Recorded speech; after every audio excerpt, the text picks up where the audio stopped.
Welcome to the Balance Code podcast, a place where you have permission to step outside the hamster wheel of day-to-day life and learn tools to create more balance. My name is Katie Ressler. I'm a licensed therapist and burnout and hidden grief specialist. I support ambitious, goal-driven people who are ready to get off the one-way train to burnout and start to enjoy life again to the fullest. Oh, and by the way, I'm a mom of 3, an expat living in Germany who is still learning the language, and an entrepreneur. Living my balance code is what keeps me able to work in incredible ways without burning out. So let's find your balance code. Welcome back to the Balance Code podcast. Today we're talking about how to manage stress and anxiety. They tend to go hand in hand, and many of us struggle with anxiety on a regular basis. So how do we manage the stress and the anxiety? But before we get into that, I want to remind you that the Stress Less Society doors are open. This is an accountability group to teach you stress management skills during a time of year that is the hardest. October through April. Cold, rainy, blah, gray, darker outside. You get my drift. We meet once a month talking about how to better manage the stress in your life. I'm giving you tools, teaching you tapping, cognitive behavioral strategies, how to regulate your nervous system. Basically, all that means is I'm giving you a large toolbox of how to manage stress on the day-to-day.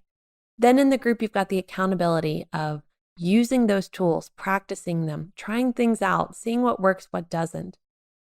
On top of that, every Monday, you get a 5 to 7 minute audio in a Telegram channel called the Stress Less Space, where you learn even more tools to support you that week and how to manage the stress you're going through.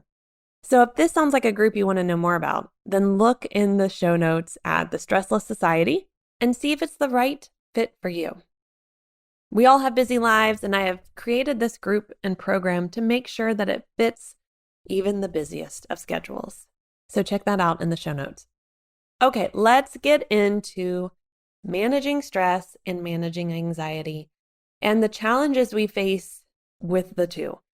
So think about the fact that there's this little almond-shaped part of your brain, kind of in the center bottom area. It's called the amygdala. Okay, I love this part of the brain because it's just so fascinating. It's so small, and yet it does so much. The amygdala is where our fight or flight, freeze or fawn response is held. It's the caveman brain in a way, and it's so interesting to me because it really rules how many of us respond. It rules how we react, how we think, what emotions we feel. Like, it is super powerful. But yet it's not the part of our brain we want to be that powerful. We want to be able to think in the future and go, okay, what will be the consequences of this if I say or do this thing? Hey, what are the things I need to prepare for versus let me just be reactive in the moment. The amygdala likes the drama. It loves when there is urgency and something that just really tips it off that there could be danger, even if it's a caterpillar, not a snake. The amygdala will act like it's always a snake because you just never know. And when we have a anxious mind, a mind that tends towards anxiety, even more so, everything's a snake. What makes this challenging is that our brains are wired to look for negative things, right? It wants to protect us. It wants to keep our species alive. So we're going to just watch out for anything bad that could be happening, anything that shows signs that it could go in a bad direction. We're aware of it. And when you have an anxious mind where the amygdala and hippocampus and this area of the brain that's just like, is just reactive, you see way more negative things easily. That is not to say that that can't change. I'm just saying you have a predisposition towards seeing even more things as negative. You are able to create a negative story out of thin air. I know this because for a long time, this is how my brain worked. We see something very simple. There's nothing wrong, but our brains will say, well, this could happen and this could happen and that can happen. And I want to prevent this from happening. So I'm just not even going to go there. I'm not going to try it. I'm not going to even set myself up for failure. So this anxiety takes over. Now, when we look about stress, we know that there are stressors in our lives, right? There's people who cause stress. There is situations that cause stress. There are crises that happen. And so we have stress in our lives. Our body responds with stress. Well, if you already have a brain that is predisposed to let me worry and create anxiety, and let me respond with even more anxiety so the anxiety cycle keeps on, then when you come into contact with a stressor in your life on a day-to-day basis, your brain will be activated at a higher level, right? It'll just be like, whoa, this is bad. We have to do something right now. And it is very hard to just be calm and sit still. We feel like we have to take action. And we feel like we have to take action because fight, flight, freeze, fawn. Our response mechanism is in full effect and it needs to do something. It knows it needs to do something. The adrenaline surge has happened. We have tunnel vision. Our short-term memory is shot. We are in it to run and save our life, fight, freeze and hope they don't see us, or just play dead. That's truly how that area of the brain likes to work. So as you can see, managing stress and anxiety is extremely challenging because everyday stressors that maybe impact somebody with way less magnitude will hit somebody with anxiety at from a scale of 3 to a 25. And it's a 10-point scale. Okay, so what do we do about this, Katie? Got it. It's bad. And I'm here and I have stress and I have anxiety. So what do I do? Well, my own journey of figuring this out was uncomfortable. My brain really liked the drama. It was super addicted to being preventative by worrying about any outcome, any possibility, any scenario. I would even create things like, if I say this and then he does this or she says that, or then this happens, then I will do this. And I will feel my body start to react. My heart will start to race. I will start to feel myself spinning out a little bit in my mind, because that's the power of visualization. When we're worrying, we are visualizing a negative event happening. We are planning it out and our body goes, okay, we're in it. It doesn't know the difference. So one of the things I had to really get a hold of was my brain and how much I worried. But this is the first baby step I had to start with. Instead of going, stop thinking that, let's think about positive things, change your mindset, I would allow the scenario to play out and I would keep saying to myself, this didn't really happen. This didn't really happen. And I would put my hand on my chest and I'd either pat to create a bit of vibration of I'm here right now, or I would rub in a soothing motion, just be like, I'm safe, everything's okay. And you can repeat that as you're going, this didn't really happen. I'm safe and it's okay. I even would get to the point, because I would imagine horrible things happening to my kids. And I would say, I'm so sorry that happened. Everything's okay. And I know that sounds weird because it didn't happen, but it's almost like I just needed acknowledgement. I'm so sorry. I'm so glad that didn't really happen. I'm so sorry you had to feel that. And the more that I started to acknowledge my worry, stress, and fear as something that exists, and the more that I nurtured it and loved on it, I started noticing it came up a lot less. What I needed in the moment for my anxious mind when my stress was high was love and nurturing and comfort. I needed comfort. And I was very quick to be able to go, let me go eat some chocolate. Let me go have some salty food. Let me go get that glass of wine at the end of the day that turns into a second glass. I was the queen of using food and drink to comfort myself. And then I realized, well, that's not making it better. So I started with what it is I really needed. And I thought about with my girls when they're upset and when they're worried and when they're scared, what do they actually need?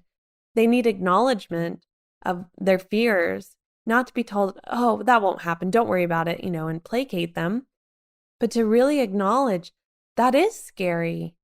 Oh my gosh, That would be awful if that happened. Yeah. Okay. You're okay. You're safe now. And it hasn't happened. So, what are some things you can do right now? Right? Like I give them back control. And so that's what I had to do with myself. I had to acknowledge the anxiety. I had to acknowledge the truth that I felt in all of it and that my body had gone through it by worrying and thinking about it. And then going, okay, what's one thing I can do right now that will help that from happening?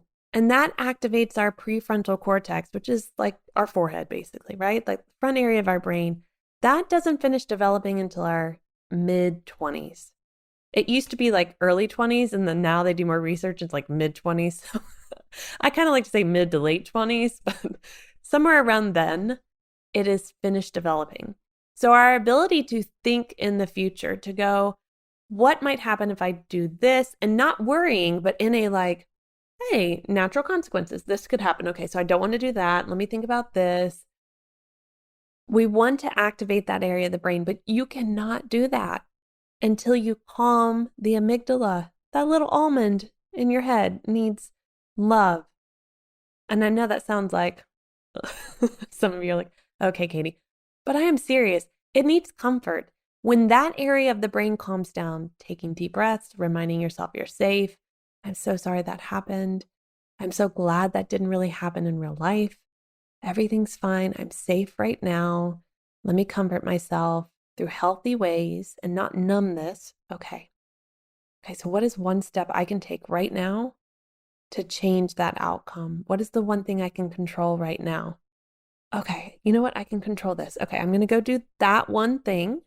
And if my mind starts worrying again, it's okay. I can comfort myself. I know it's okay. I'm safe. Then we give that amygdala what it needs: calm, peace, you're okay.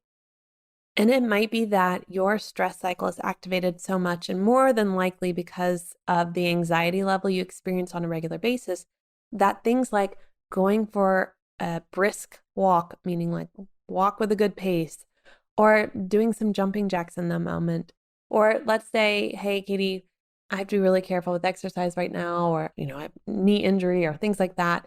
I find things like even push-ups against the wall are helpful. Something where you are able to up your cardio a bit, up your heart rate, and then bring it down through deep breathing allows the stress cycle to be completed. I mean, think about it. Back in caveman time when we were, attacked by something, we would run, right? We would run, we would fight it, it would be done. We'd be like, oh.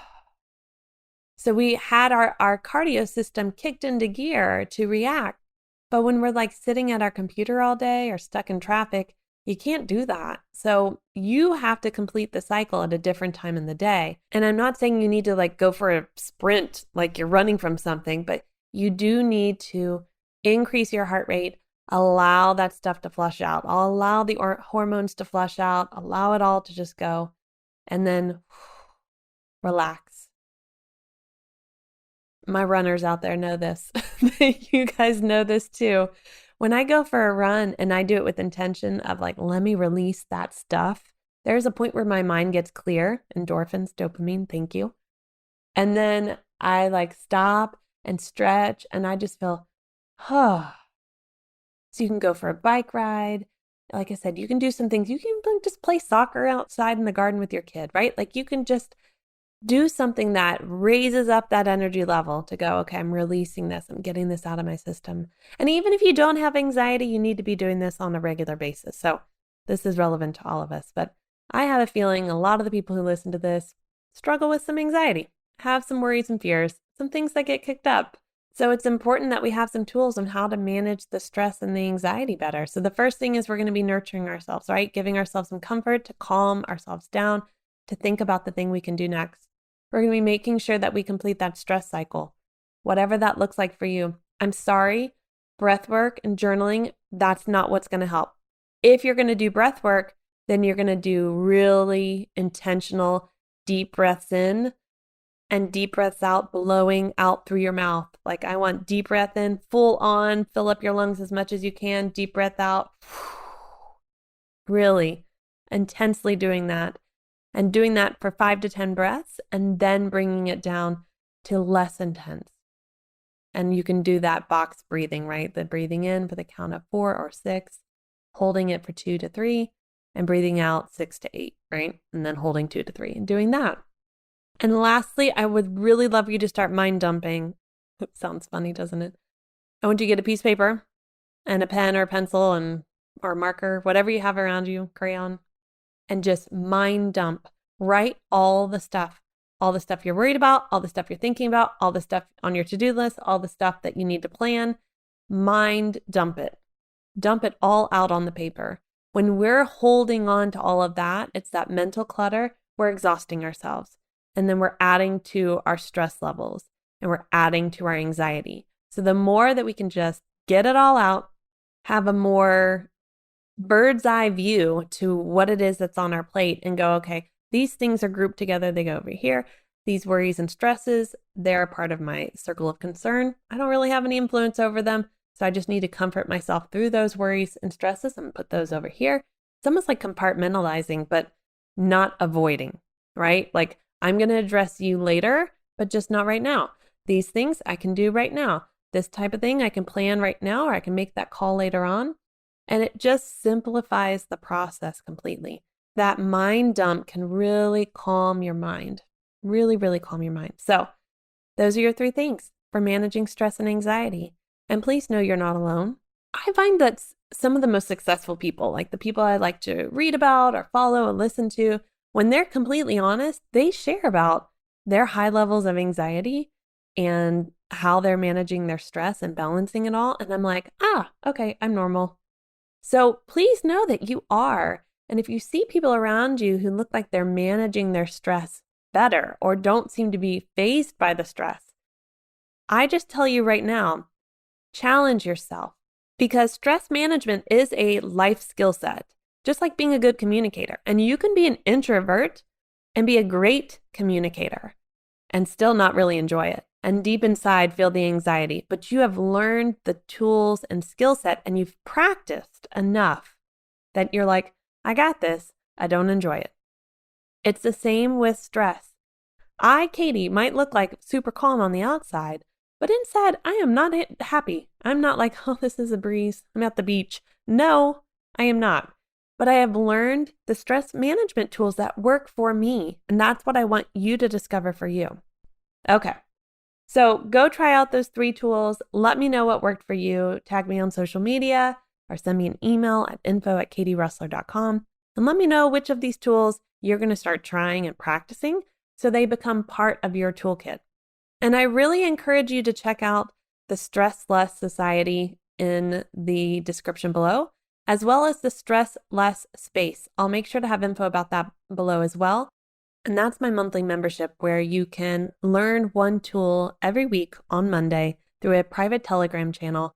You can go back and listen to the audios over and over as long as you're part of the membership. So check that out too. I'll have a link for that in the description below as well. Okay, here's defining our balance code. Thank you so much for listening to today's episode. If you have a moment, please leave a rating or a review so that others can find this podcast who are looking for support just like you. Let's connect on Instagram at katie.russler or at Balance Code Podcast, or check down in the show notes to find ways that we can work together and see other offerings that I have for you at this time. And as always, here's to finding our balance code.